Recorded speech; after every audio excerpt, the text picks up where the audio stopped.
नमस्कार दोस्तों, आपका हमारे चैनल में स्वागत है। आज मैं आपको वो किस्सा बताने जा रही हूँ जब संत रविदास जी ने कहा था, मन चंगा तो कठौती में गंगा। माघ महीने की पूर्णिमा तिथि को शास्त्रों में बड़ा ही उत्तम कहा गया है। इसी उत्तम दिन को 1398 ईस्वी में धर्म की नगरी काशी में मन चंगा तो कठौती में गंगा को कहने वाले संत रविदास जी का जन्म हुआ था। रविदास जी को रैदास जी के नाम से भी जाना जाता है। इन्होंने अपनी आजीविका के लिए पैतृक कार्य को अपनाया, लेकिन इनके मन में भगवान की भक्ति पूर्व जन्म के पुण्य से ऐसी रची बसी थी कि आजीविका को धन कमाने का साधन बनाने की बजाय उन्होंने इसे संत सेवा का माध्यम बना लिया।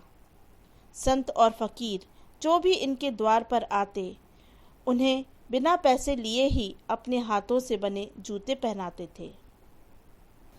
इनके इस स्वभाव के कारण घर का खर्च चलाना कठिन हो रहा था। इसलिए इनके पिता ने इन्हें घर से बाहर अलग रहने के लिए एक ज़मीन दे दी।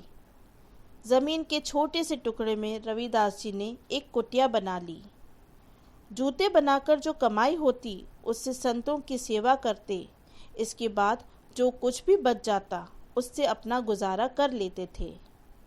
एक दिन एक ब्राह्मण रविदास जी के पास आए और कहा कि मैं गंगा स्नान को जा रहा हूँ, एक जूता चाहिए।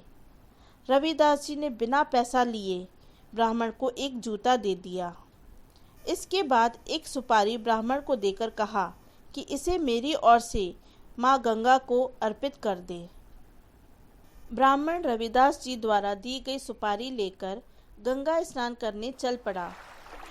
गंगा स्नान करने के बाद माँ गंगा की पूजा की और जब चलने लगा तो अनमने मन से रविदास जी द्वारा दी गई सुपारी गंगा में उछाल दी।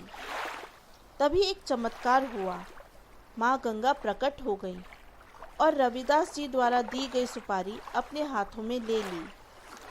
माँ गंगा ने एक सोने का कंगन ब्राह्मण को दिया और कहा कि इसे ले जाकर रविदास को दे देना।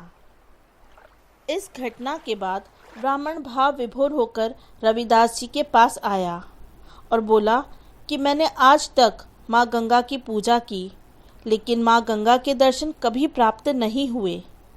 लेकिन आपकी भक्ति का प्रताप ऐसा है कि माँ गंगा ने स्वयं प्रकट होकर आपकी दी हुई सुपारी को स्वीकार किया और आपको सोने का कंगन दिया है। आपकी कृपा से मुझे भी माँ गंगा के दर्शन हुए। इस बात की खबर पूरे काशी में फैल गई।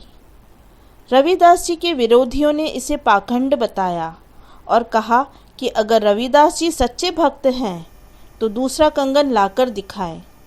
विरोधियों के कटु वचन को सुनकर रविदास जी भक्ति में लीन होकर भजन गाने लगे।